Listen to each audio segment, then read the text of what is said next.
You are watching an Al Bear review. Cue the music. Ah.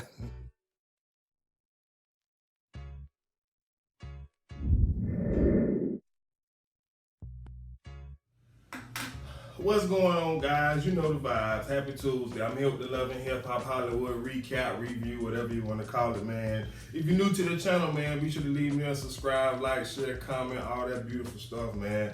Last night episode was just basically about Fizzly, April, and their situation, as well as what the girl Lyrical and A1. But we're gonna start with Fizzly and Miss April. So I mean, like, if you seen the show last night, you really didn't have to take any notes. You know what I'm saying? Which I don't. I just watch it and go on Twitter and go off of it like that. But so last night, Ray J, Bugs, Fizz, and what's the one name from Pretty Ricky? Spectacular. They met up, right? So they met up, and Ray J just go ahead and shoot the shit. You know what I'm saying? Ray J is not with it. He just go ahead and shoot it and get it to you how it is. Ray J was just like, because I guess he performed at the LA show. So he was like, yeah, fam, you know, we killed that. I seen you had your old lady with you too, your wifey. And Fizz was just like, nah, man, don't do that. That ain't what it is. That's just my friend. And so basically the whole crew, Spectacular, Ray J, it was just like, man, I just what it looked like, man. We just want to make sure that this don't get in the way of the bad. Now, what was so funny to me was the fact that Fizzly took it upon himself to be like, you know what I'm saying, he don't understand why everybody is so, whatever with him and April's friendship or whatever it is. Me personally, I believe they never was friends. I believe it's always been some type of something there. They just now being out in public with it. But now I'll address her later. So finally J Books, he spoke up and he was just like, yo, you know what I'm saying, I just don't really want this to get in the way of us making money. Because, you know what I'm saying, old feel like he looking crazy. Which he does. I mean, like, Fizz or April, that they can sit here and say how's he looking crazy all they want to. But the fact of the matter is, like, dude, you are literally shacking up with your group member baby moms that he just broke up with a couple months ago. Like, that don't look weird. So anyways, Fizz is just like, he very offensive. And so what I took note to was his confessional, or he was speaking to the fellas. He was just like, the only person that should even have something to say to me about me and April's babies father. I took offense to that. I'm just like, wow, nigga, you can't call this man by his name now. You up on the stage, he making you money, because we all know without Omarion, B2K would not be on any type of tour making money from anybody. And I just felt so offended for Omarion, and I really do understand where all of this coming from. Like, the disrespect is beyond intolerable at this point. You sat here and called this man her baby's father when you up on the stage getting a check mainly because of him. I ain't gonna take it away, but Lil Fizz, you can be replacing B2K. We can find another Lil Fizz to stand up there on the stage. But it just really took me there because I'm just like, man, the disrespect this guy has for his baby mom, Moniece, because he referred to her as Cam's mother and all of that all the time. Like, what is it? What have these people really done to you for you not give them at least the respect that they have earned? Like, he's a father. This man. You basically became a millionaire, well off because of it, and that just pissed me off. So he got offended, and pretty much that was the scene. But I did like what Spectacular, my girlfriend, said was the voiceover. But I think Spectacular said just don't bring her ass to the show no more. Which I agree, it's just too much, man. It's just too much. So moving on with that same storyline, so he gonna have a sit down dinner with April. And as she's sitting down, he pulled out the chair and said, all that ass. And I'm just trying, listen, I have female friends. I don't do that. That's just so overstepping boundaries. Like, if you're gonna be friends, you're gonna be friends. But you cannot say you're friends and just like, look at that ass, look at that ass. And that's what he constantly does with the cameras rolling. And he knows that the camera's rolling. So anyways, he having a conversation with April about the fellas basically saying they don't want what they got going on messing up the money.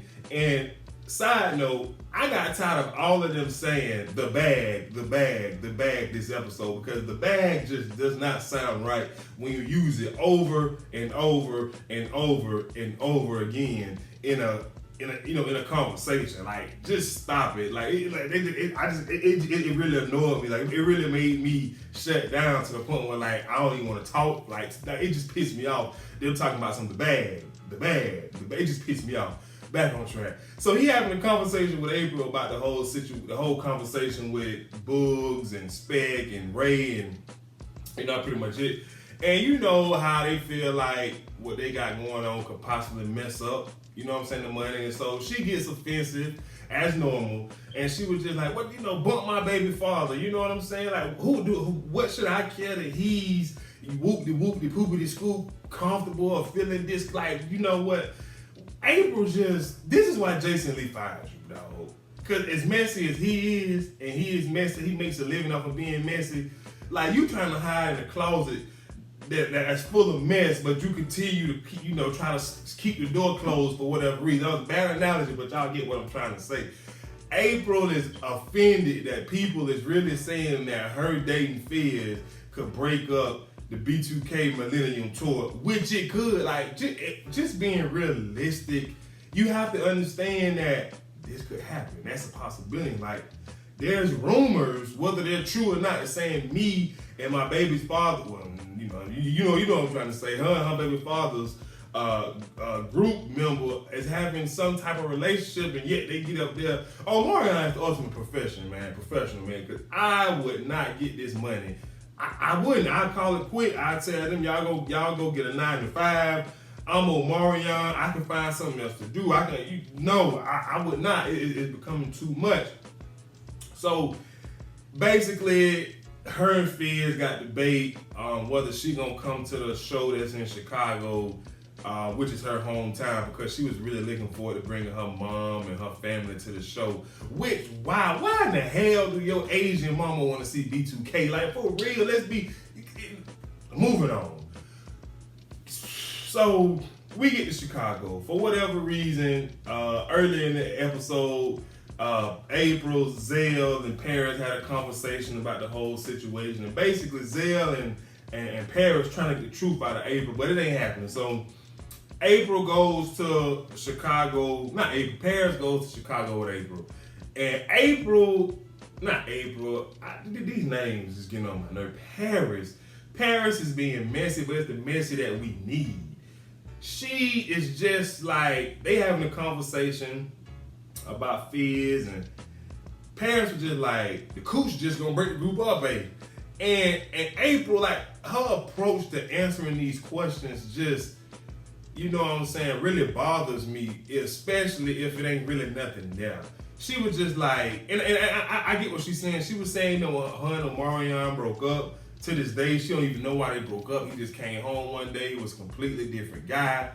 But they broke up. She couldn't eat. She was getting small, and Fizz came in as a friend, picked up the pieces, etc., etc. So if anybody deserves the cooch, it's him. And constantly, time after time, it's just too much of he deserved the cooch, or we haven't slept together yet. Between two friends that says they have nothing going on between one another. That's what bothers me. I understand Fizz did a good deed by stepping in, seeing a friend down and out. But for you to continue to say, I'm gonna repay this man, or I could repay this man with my cooch, for all he has done for me is what's the word I'm looking for? Appropriate payment for him being a friend. No. That's not. See, that's what niggas do. A nigga will swoop in and be, play Superman, and the whole time they just trying to get the cooch. They swoop you off your butt, put you back on your feet, be there, be a shoulder to lean on, cry on, feed you McDonald's, ice cream, all that. But the whole time they trying to get the cooch or trying to give you the D. April is just like this whole Fizz situation is becoming a bit ridiculous. I can't wait for the reunion, just to see how the entire cast call both of them out if they in fact do. I'm just ready for it. So, anyways, moving on. Lyrical A1. The show pretty much picked up where it left off last week with Lyrical leaving. I don't give a damn about Lyrical leaving, nor does A1. But his mother Pam, for whatever reason, is trying to keep Lyrical there. It's just like, Lyrical, if you listen to this thought, that means you gullible, you weak, you believe anything, etc., etc. Look at here. Let Lyrical go. And I got to say this, by the way. Lyrical is outside with her little mini suitcase with nothing in it but a toothbrush, mouthwash, and a pair of clean drawers. And she talking about leaving, and it took for Pam to bring up her child. Well, what about Ocean? He's in his house. He's like, oh yeah, bring me my baby. You know what? Lyrical. I mean, I don't know. I don't know too many women that's just gonna run out the house after they find, or after they're dealing with a cheating issue from their man and forget the child. But that's none of my business. I really don't even want to talk about that much because it's just like every season it's the same storyline with them two. So for me, you know what I'm saying, as a spectator watching the show, it's just hard for me to believe that that's just not how their marriage is set up. Because if your season in, season out, it's about cheating, there's no way that's not an open marriage. I'm sorry, and I'm just tired of dealing with it. Now, also this episode, Pam and Lyrical G, they met up to try to, you know what I'm saying, fix their differences so that their children can fix their differences and stay together. And what kills me about Lyrical Mom is the fact that if it's supposed to be about your daughter, her marriage, and her family, why are you seeking an apology from Pam? And when Pam says, well, okay, will you give me an apology as well? And you say, for what? It's not about your daughter. It's about you getting something that you feel like you need in order to help mend the situation that your daughter is going through. And that's just selfish, man. I don't care. That's what I read it as when I was watching the show. Like, if it's really about your daughter and her family, you don't need an apology from Pam. Just say me and Pam, we gonna agree to tolerate each other better, put up with each other better, so that way our children can see that we can do it, they can do it. You don't need them. Y'all both call each other bitches and hoes and the whole nine. So Lyrical G, I ain't here for it.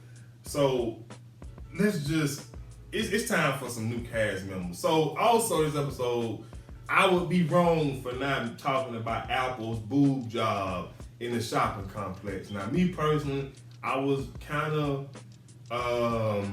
impressed with the fact that she's bold enough to let a physician give her a boob job in a shopping center where Dollar General is right next to the outpatient clinic. I was just surprised. Like, that's bold to me. So I'm gonna give her a credit. Like, if you want some titties, you don't have to go to Dr. Miami no more. You can just pull up in LA, Hollywood, wherever she was, locate the Dollar General that's right beside the outpatient boobie surgery, and just go in and get them titties done, man. You'll be in and out. So I'll be wrong for not mentioning that. But last but not least, K. Michelle fake storyline where basically she's upset with her potential surrogate because this woman wants to have some type of friendship with her, and Kay don't want to have the friendship because she was just like, I can't have my own kids, so why would I want to just sit up and have conversations with you about X, Y, and Z? And K. Michelle, don't come back next season. If this gonna be your storyline, please stay away. We don't give a damn about you being upset with your surrogate because she wanna call you and have conversations. Now I understand you was kind of in your feelings about them going on Instagram, announcing to the world that they gonna be your surrogate, as well as her baby daddy or boyfriend asking for a contract between you two. Well, you know, I don't know if I'm mad about that. Because after they had a baby, I don't know how much you're going to pay them, but they need to make sure they get their money. They're going to go through 9 months carrying someone else's child. So, I don't know. I think I'm okay with that one. But you complaining about this woman just wanting to be a friendship wanting to have a friendship with you and you claim you know her, okay, you gotta do better. Don't bring your ass back next season, man. Please don't. That's all I have, man. The episode was pretty okay. If I left anything out, leave me a comment in the comment section below, and I'll holler at y'all later. Peace.